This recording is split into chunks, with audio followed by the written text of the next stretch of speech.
Buenos días y bienvenido a esta clase de Cálculo 2 para Ingeniería en la Universidad de Santiago de Chile. En la clase anterior revisamos el teorema fundamental del cálculo en su primera versión, lo cual nos dice que para una función continua definir un intervalo, yo puedo definir una segunda función como la integral desde a hasta x, a al extremo izquierdo del intervalo de definición, y el x es mi variable.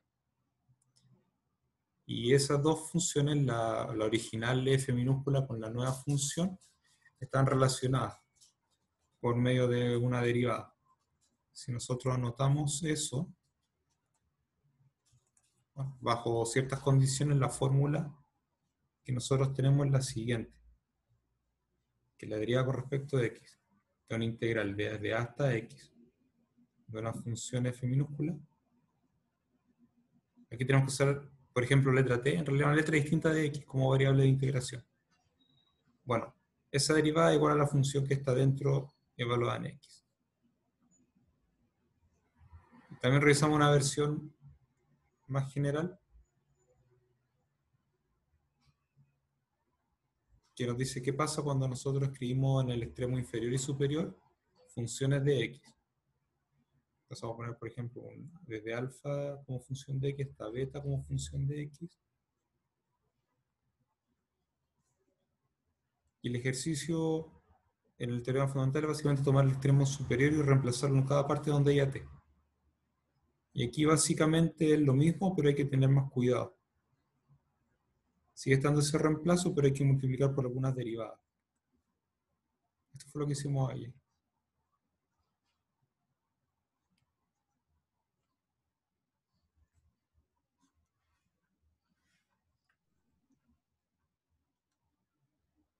Es decir, la derivada de una función de ese tipo se calcula como f evaluado en el extremo de arriba por la derivada del extremo de arriba menos f del extremo de abajo por la derivada del extremo de abajo. Eso es lo que tenemos hasta ahora. Lo que vamos a hacer ahora es básicamente utilizar esto para demostrar un teorema que nos permita calcular las integrales efectivamente.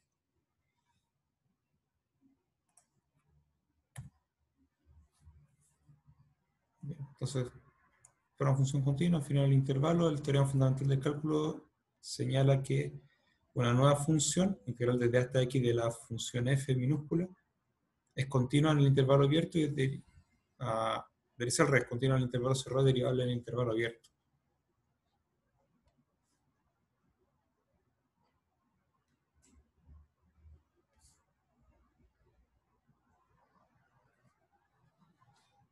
Y en el intervalo abierto la derivada de la f mayúscula es la f minúscula.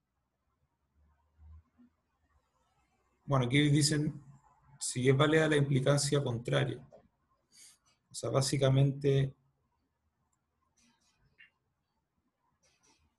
si nosotros tenemos una forma efectiva de calcular integrales. Vamos a través de un ejemplo.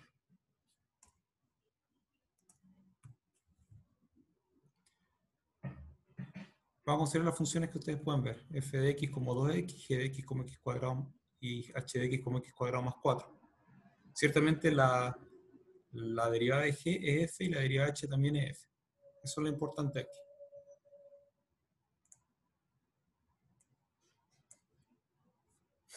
Sin embargo, tenemos que la g y h son funciones distintas.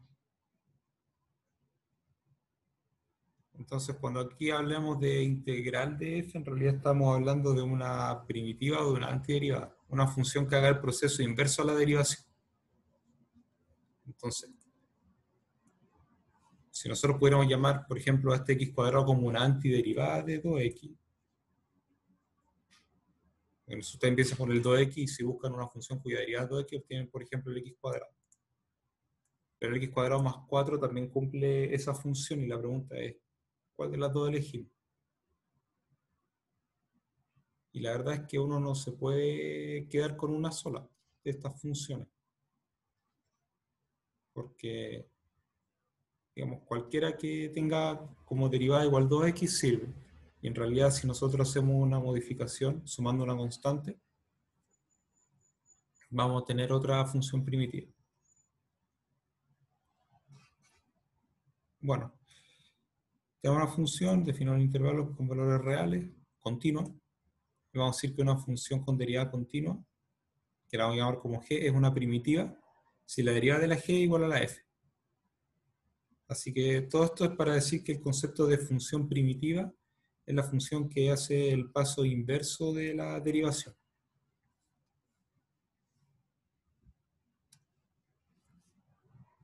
De manera bien simple, si tengo una función eje, una función g quiero decir,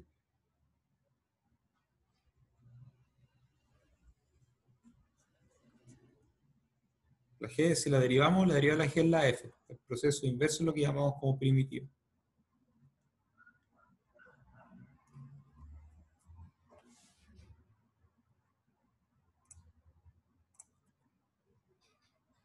Y como podemos ver en el ejemplo, la primitiva no tiene por qué ser única.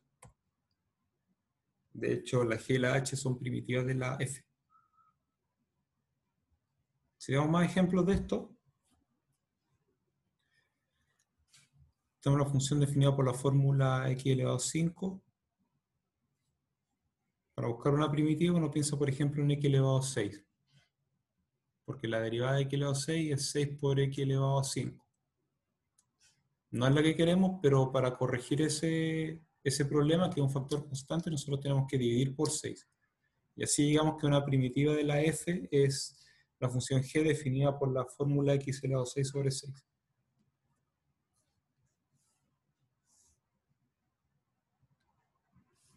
¿Sí? O sea, cuando uno intenta, el ejercicio acá, digamos, es básicamente intentar adivinar una primitiva. Entonces, un primer intento para adivinar era x elevado a 6, me queda 6x elevado a 5. Y para corregir eso, nosotros dividimos por 6. Bien. En el segundo ejemplo tenemos la función coseno de 2x, y nosotros estamos buscando una función cuya derivada sea el coseno de 2x. Cuando uno intenta adivinar,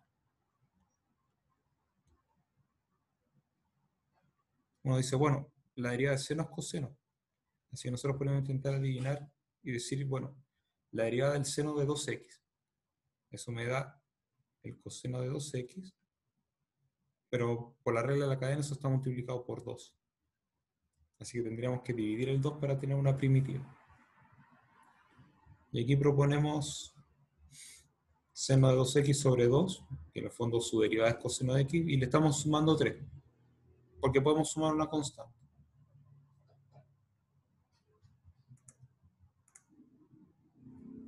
Ahora, como propuesta para ustedes, a ver si me dicen, si tomamos un número real alfa, ¿qué primitiva proponen ustedes para la exponencial? E elevado a alfa x. ¿Qué primitiva puede tener?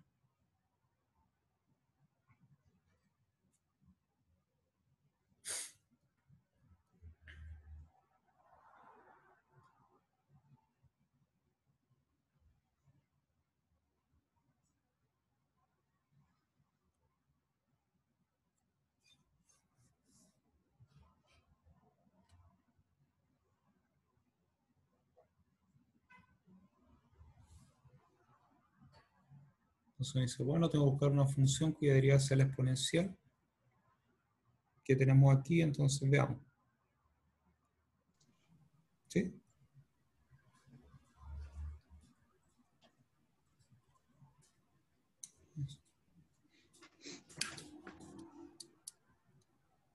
Derivamos la función, a ver qué pasa.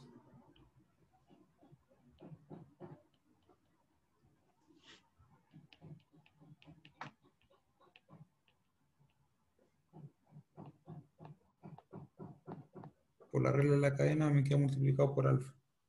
Así que no es lo que queremos. Pero ya sabemos cómo se arregla.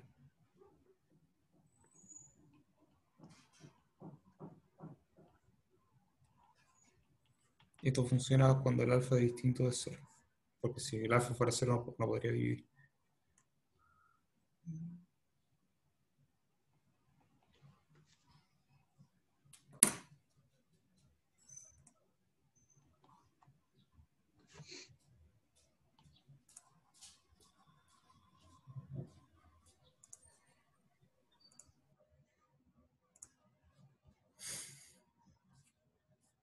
Así que nuestra propuesta de primitiva sería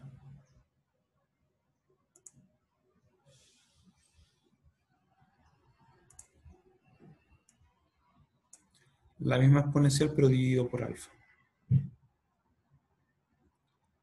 Hagamos una observación sobre esto. Si tenemos dos primitivas distintas, significa que de una misma función, significa que g' de x es igual a h' de x, porque ambas son iguales a f. Así que en particular g' y h' son iguales.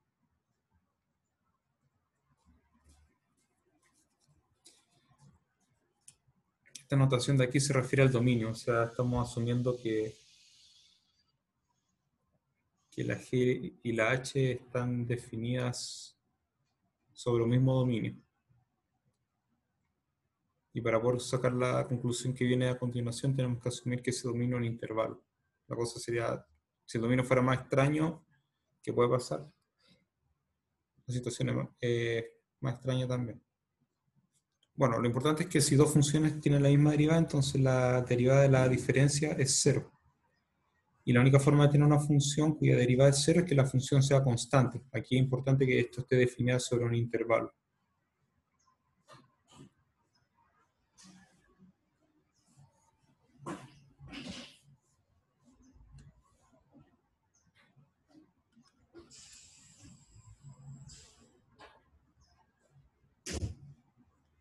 Y las dos sobre el mismo intervalo, obviamente.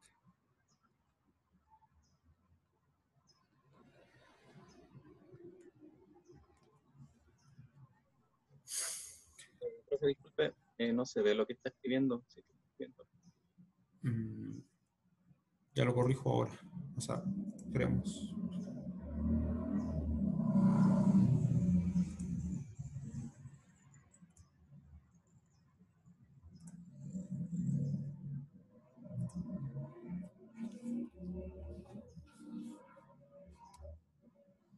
Ya me dicen si se ve ahora.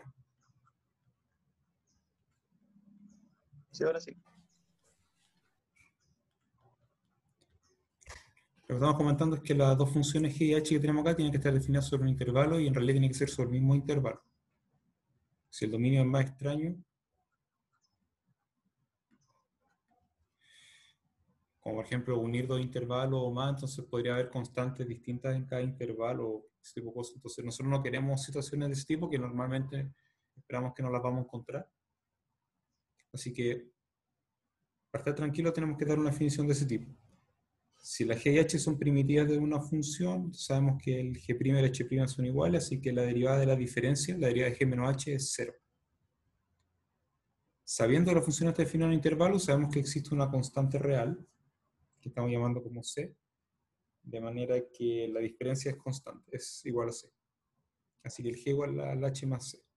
Y la enseñanza de esto es que solamente pueden ocurrir fenómenos como el que vimos en el ejemplo. Si nos dice que tenemos la función 2x, por ejemplo, ustedes pueden elegir una primitiva como puede ser x cuadrado. Y en realidad todas las funciones del tipo x cuadrado más una constante son las primitivas de la f. Eso es lo que va.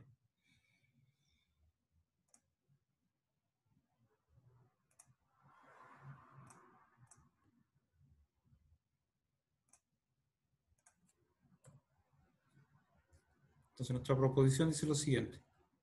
Claro, aquí está el tema de que el dominio sea un intervalo.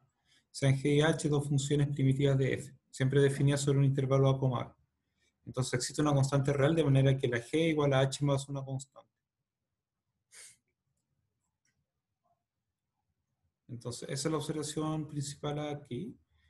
Y ahora podemos enunciar y demostrar el segundo teorema fundamental del cálculo. Que dice, bueno, si tenemos una función continua, definida en un intervalo a, b, con valores reales, el cálculo de la integral de la f, que es lo que nosotros estamos interesados en hacer ahora, o sea, todo este esfuerzo que hemos estado haciendo entre la clase de ayer y la clase de hoy, va orientado a calcular la integral de la función f, en el intervalo de a hasta b. Y el que juega el papel importante aquí es una primitiva de la función f. Si ustedes son capaces de encontrar esa primitiva, como ya hicimos en algún ejemplo anteriores, ustedes tienen que usarla, la primitiva evaluada en el extremo superior de la integral, menos la primitiva evaluada en el extremo inferior de la integral.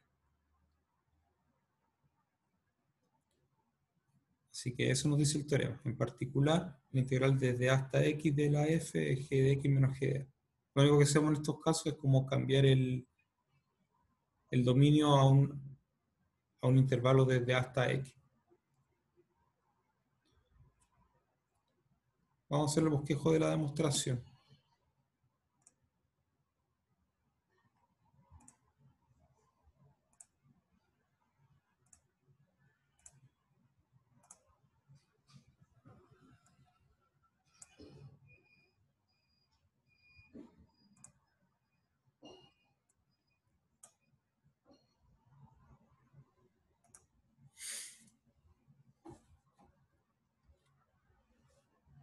¿Qué tenemos para demostrar?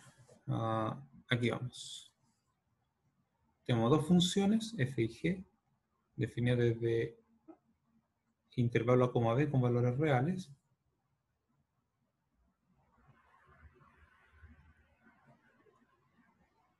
Son continuas y sabemos que la g es primitiva de la f.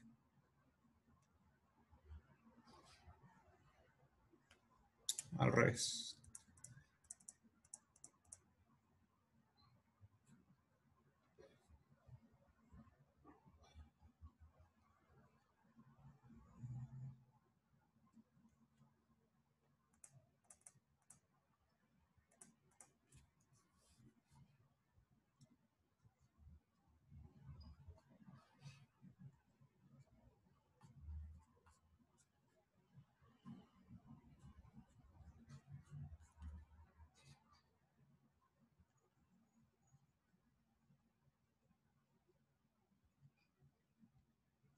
Es una integral desde a hasta b de la f igual a g de b menos g de a.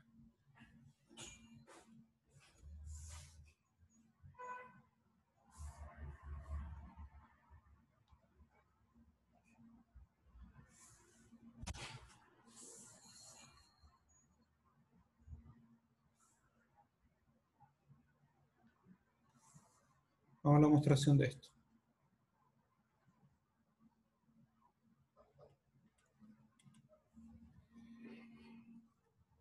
Vamos a definir la siguiente función.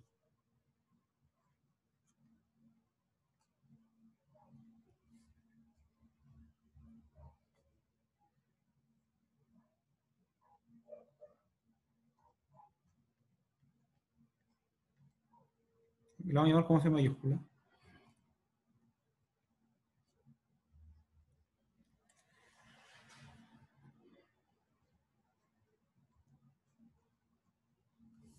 Vamos a definirla como g de a más la integral desde a hasta x de la f minúscula. O sea, si a la mano nosotros tenemos las funciones f y g relacionadas, como ya hemos dicho en la parte anterior, tengo todos los elementos para definir una función de esta manera. Y lo que me interesa entonces es hacer la siguiente observación.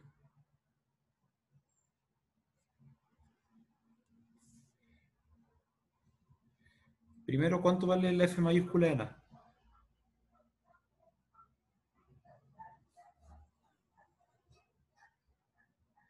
G de a más la integral desde a hasta a de la f minúscula. Pero la integral desde a hasta a es 0 de la función que sea, que podamos integrar. Así que esto es g de a.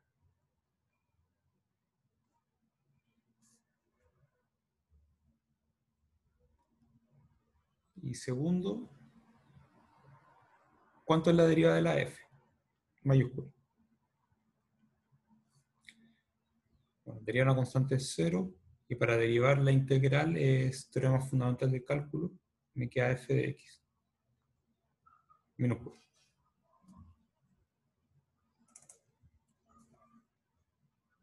Pero nosotros también sabemos que la derivada de la g es la f minúscula.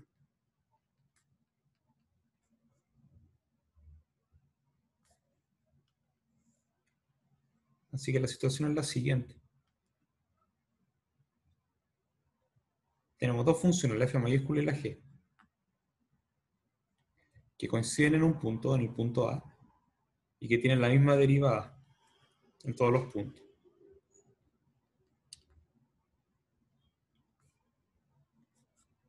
Y aquí usamos el teorema que estábamos comentando anteriormente. En realidad, dos funciones que tienen la misma derivada y que coinciden en un punto necesariamente tienen que ser iguales.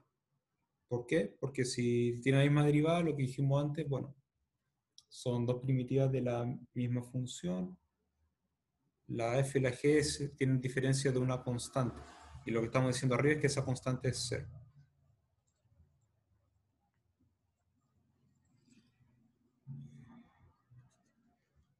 Para todo aquí en el intervalo acomodable. Esto significa, en particular, si yo reemplazo por b,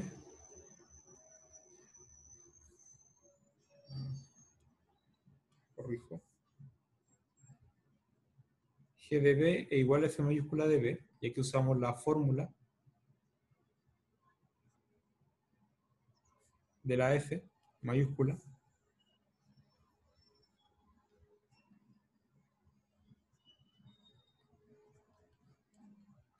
y finalmente podemos expresar nuestra integral desde A hasta b como siendo g de b menos g de a. Y eso es básicamente la demostración del teorema.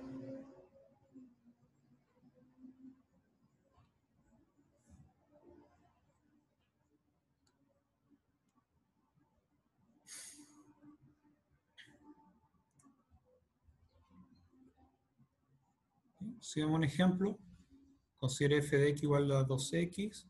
Bueno, el mismo ejemplo de antes, tengo dos primitivas, que son x cuadrado más 4. El segundo teorema fundamental del cálculo dice que como conocemos las primitivas, podemos calcular rápidamente la integral. Así que la integral desde a hasta x de la función 2t de t, o de la función f de t en realidad, vamos a usar la primitiva g. Nos va a quedar x cuadrado menos a cuadrado como resultado de esa integral. Y a su vez, si usamos la primitiva h, nos va a quedar x cuadrado más 4 menos a cuadrado más 4. Y en esto, los 4 se cancelan.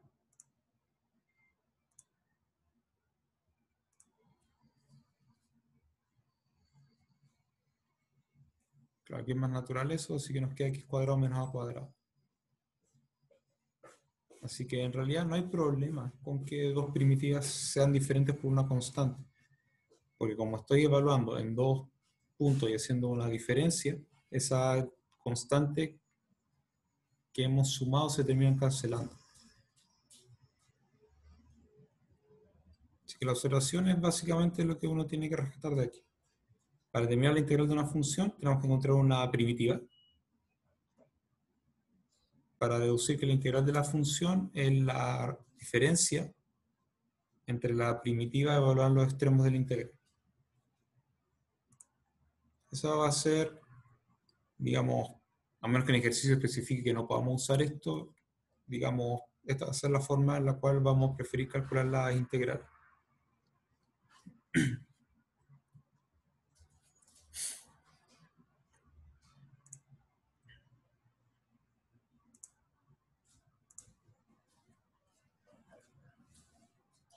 Por ejemplo, si era la función, o sea, la integral de x elevado a p, donde p es distinto de menos 1. Entonces estamos buscando una función g cuya derivada sea la f. Aquí vemos que la respuesta viene dada de forma directa, entonces vamos a hacer el mismo ejercicio que hicimos antes de intentar adivinar una primitiva para eso. Y como nosotros sabemos que la derivada de una expresión de este tipo baja el grado en 1, entonces al buscar una primitiva lo natural sería sumar 1 al grado. Es decir, x elevado a p más 1 derivado está relacionado con la función que nosotros queremos. Pero está multiplicado por una constante, la cual es distinta de 0.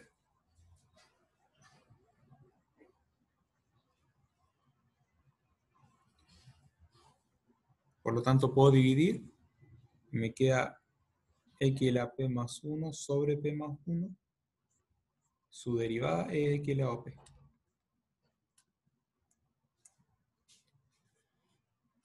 Así que es directo ver que la primitiva está dada por x elevado a p más 1 sobre p más 1. Bueno, una primitiva, digamos. En realidad, ¿para qué vamos a sumar constantes si sumar constantes en este caso, digamos, no es relevante al caso? Por lo tanto, la integral desde a hasta b de la función que tenemos, g de b menos g de a, y finalmente nos va a quedar la expresión que ahí tenemos.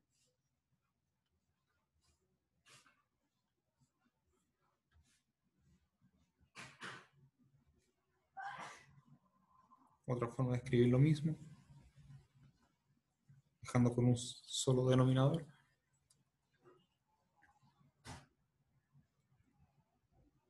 ¿Qué podrían decir ustedes si p fuera igual a menos 1?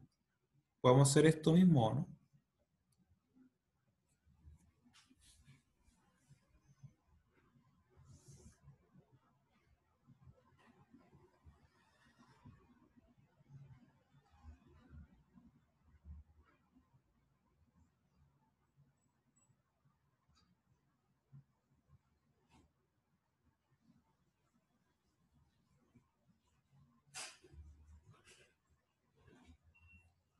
No, profe, no se podría. ¿Se puede? No se podría porque abajo quedaría 0, ¿no? Claro, nosotros para que esto funcione necesitábamos que el p más 1 fuera distinto de 0. Y para el p igual a menos 1 justamente el caso donde falla. Ahí tenemos que hacer entonces algo distinto, que probablemente lo vamos a revisar un poco más adelante dentro del curso. El caso p igual a menos 1 es distinto para este caso en particular. Profe, no tendría como que subirse en este caso. No, o sea, si usara exactamente lo mismo para el menos 1, te quedaría x elevado a 0 sobre 0. Eso no tiene sentido. Hay que hacer algo Ok, distinto. ok. Hay que hacer algo distinto. Me parece que eso lo vamos a revisar más adelante.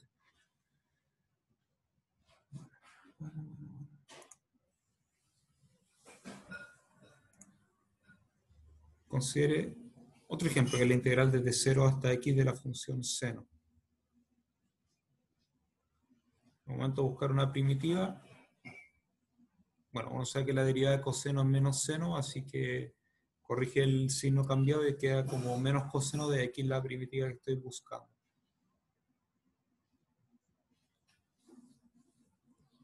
De hecho, es posible que después hagamos esto. Vamos a introducir una notación aquí. Esta cosa que está aquí, que es tomar la primitiva y reemplazar los extremos restar, en varias ocasiones se escribe como la función primitiva. Colocamos una barra aquí, algunos colocan unos corchetes en vez de barra. Y colocamos los extremos de la integral. Corrijo un pequeño detalle. Entonces t.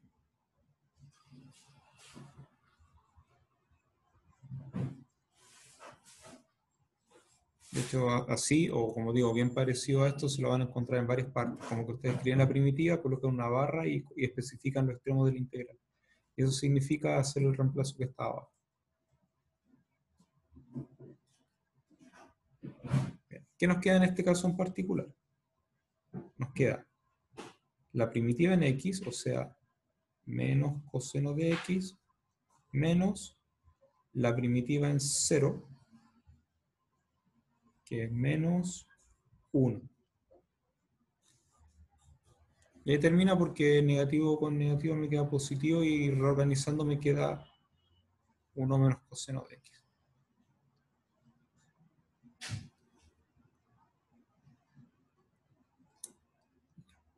Les voy a dejar el ejercicio para que lo piensen un par de minutos. En realidad es bastante rápido, así que, o debería ser bastante rápido, así que los voy a dejar efectivamente un par de minutos y después les voy a preguntar cómo les ha ido con eso. por lo cual detenemos la grabación.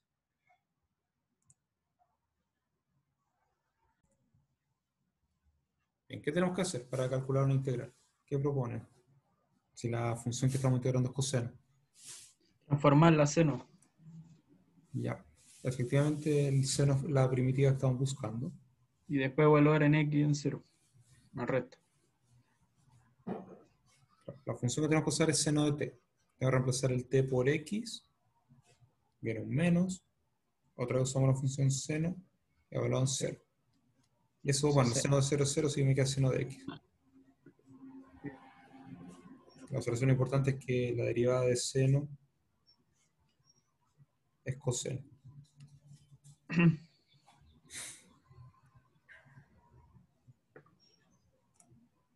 Vamos a la siguiente. Esto es un ejemplo. Considera la siguiente función. Bueno, la función x por e elevado a x cuadrado, de la cual hablamos en algún momento al principio de la clase pasada, creo. Y la quiero integrar desde menos 1 hasta 1. Y la suma de Riemann sería difícil. Así que nos conviene usar el segundo teorema fundamental del cálculo, o en el fondo buscar una primitiva por lo que tenemos aquí. Queremos encontrar una función g cuya derivada es x por elevado a x cuadrado. Entonces, si uno empieza con algunos intentos antes de ir a la función que estamos buscando, pueden tomar elevado a x cuadrado y derivarlo. ¿Qué es lo que proponen aquí? Si tomo elevado a x cuadrado y lo derivo, me queda algo muy parecido a la función que tengo. La única diferencia es un factor 2 que está sobrando. Así que en vez de tomar elevado a x cuadrado, voy a tomar la mitad de eso. Y ahí sí resulta, tomando elevado a x cuadrado sobre 2, la derivada es lo que yo quiero integrar. Así que la h es la que voy a usar en todo esto. Otra forma de escribir lo mismo que está ahí, para que vean el detalle, es elevado a x cuadrado sobre 2. Lo tengo que reemplazar en menos 1 y 1. Así que nos queda elevado a 1, porque 1 al cuadrado es 1 sobre 2, menos elevado a 1 sobre 2. En esa expresión el primer 1 es por 1 al cuadrado, el otro es por menos 1 al cuadrado. Y como esas cosas son iguales, la diferencia es 0.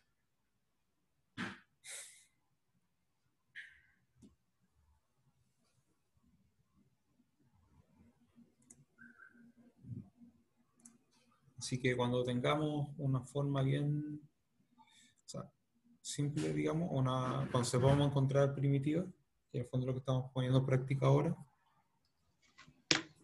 podremos calcular la integral de forma mucho más rápida. Llegamos aquí a algunos problemas para que ustedes lo piensen y bueno, de nuevo vamos a dar unos 10 minutos a 15 para que usted lo resuelva, por lo cual detenemos nuevamente la grabación. Bien, pasamos a la solución del ejercicio. En el primero tenemos una función diferencial definida el intervalo desde A hasta B. Tenemos que calcular la integral de A a B de la derivada de la f. Para eso necesitamos una primitiva de la función que está dentro. O sea, una función cuya derivada sea la derivada de la f. Y bueno, ciertamente la primitiva para eso es la misma f.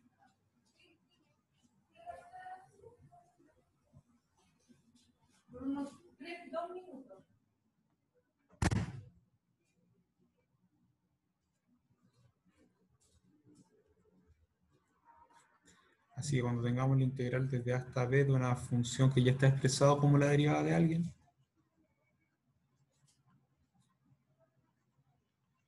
es, bueno, esa función f evaluada en los extremos y se resta.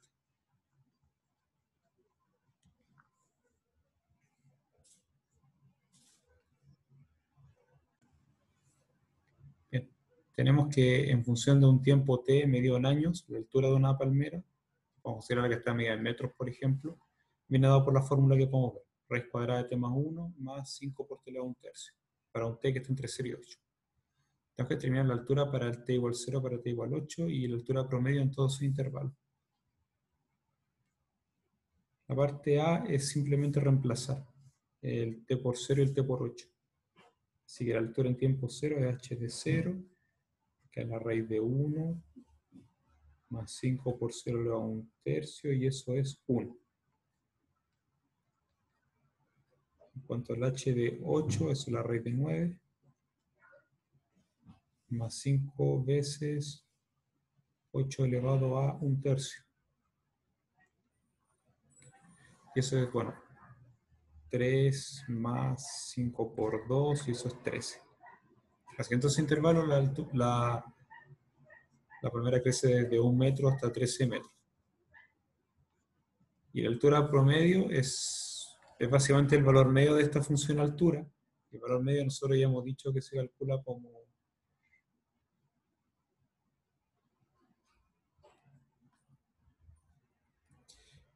uno sobre el árbol de intervalo, en este caso es 8, por la integral desde 0 hasta 8 de la función h.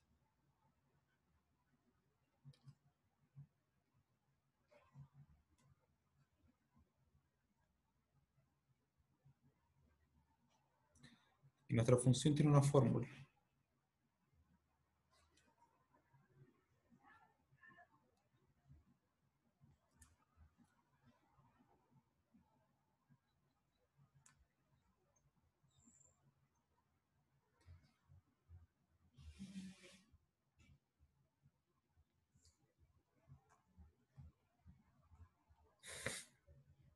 En esto la raíz cuadrada la podemos escribir como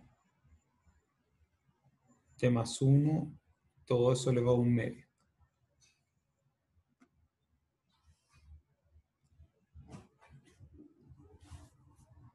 Aquí tenemos que buscar la primitiva.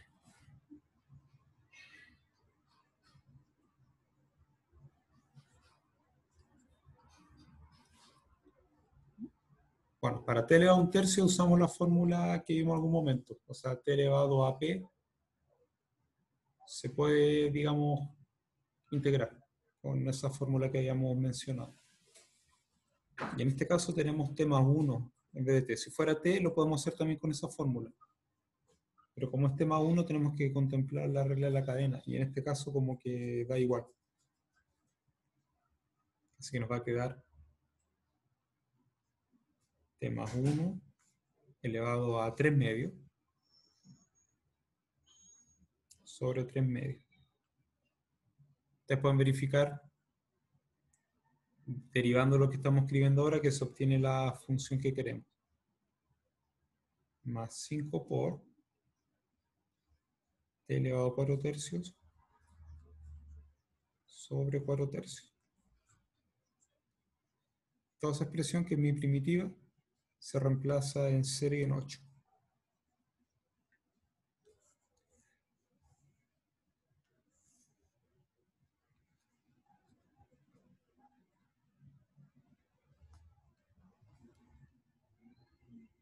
Hagamos el cálculo de esto. Antes de eso, vamos a reescribir acá, mejor escribirlo como 2/3 por t más 1 elevado a 3 medios, más 5 por 3 cuartos, eso sería 15 cuartos, t elevado a 4/3, desde 0 hasta 8. Entonces queda lo siguiente, 1/8, paréntesis grande.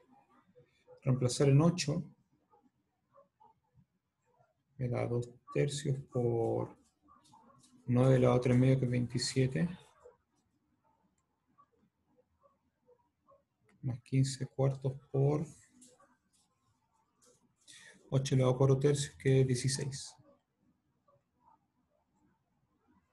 Menos lo que queda al reemplazar en 0. Al reemplazar en 0, el primero me queda 2/3 por 1, y el segundo me queda 0. Simplifico lo que pueda.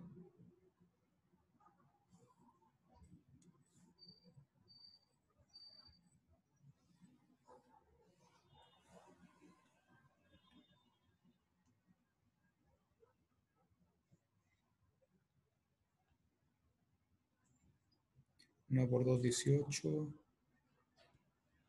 Más 15 por 4, que es 60.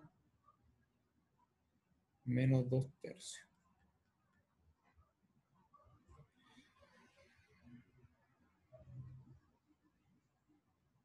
78 menos 2. Bueno, hay que determinar las cuentas aquí. Vamos a probar que terminar de calcular y tenemos 210. Yo creo 234, sería 232. Sobre 3. Bien. El 8 con el otro se simplifica y así seguimos. Profe, al final da 29 tercios. Sí, eso vamos. Si dividimos esto por 8, me queda 29, sí. Tienes razón. Toda la razón.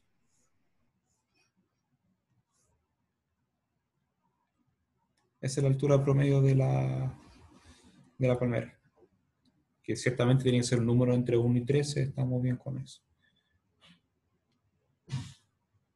Y nos queda el tercero para cerrar.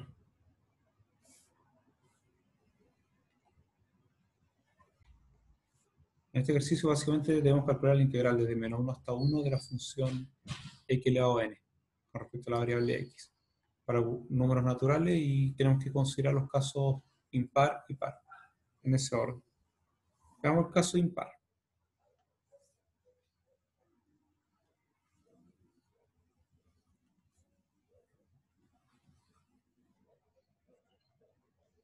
Nosotros ya conocemos la primitiva en este caso, que es x elevado a n más 1 sobre n más 1. Tenemos que evaluar en menos 1 y en 1. Se me queda 1 elevado a n más 1, que es 1, menos el menos 1 también se eleva a n más 1 sobre n más 1. Y aquí, si nosotros observamos que n más 1 es par, menos 1 elevado a n más 1 es igual a 1. Así que arriba tengo 1 menos 1 y eso es 0 como resultado final.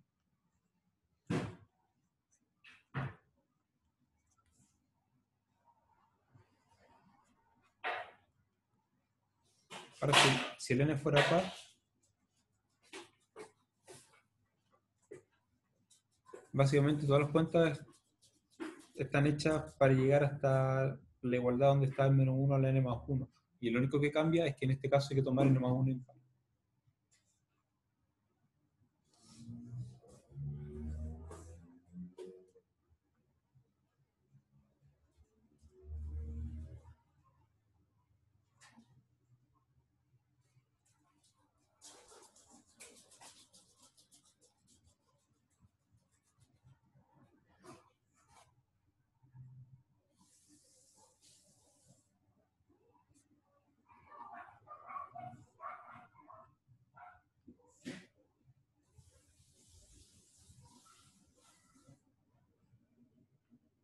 Así el resultado aquí ya no va a ser 0, va a ser una cantidad distinta de 0.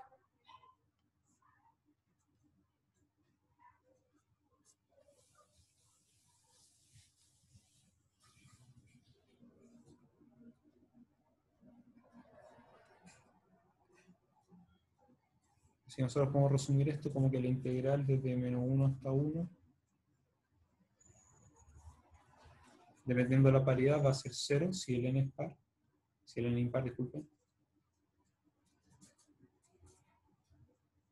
Y va a ser 2 sobre n más 1 si el n es par.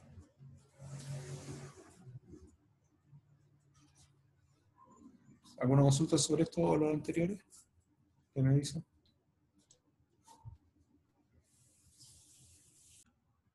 Bien, en resumen, tenemos que la integral que estamos buscando vale 0 para los n pares, o sea, n impares, y vale 2 sobre n más 1 para n pares. Esto tiene una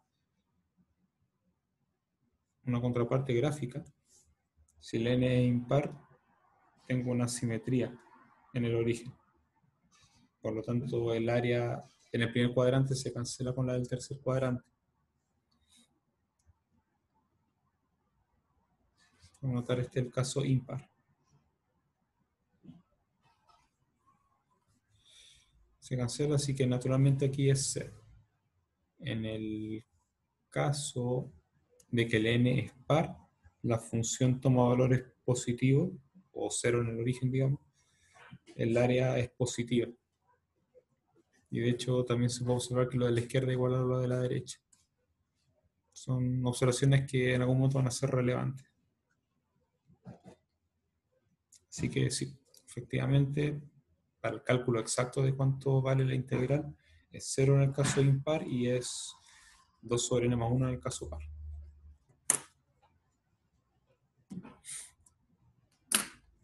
Quedamos hasta aquí por el día de hoy. Esperando que la clase haya sido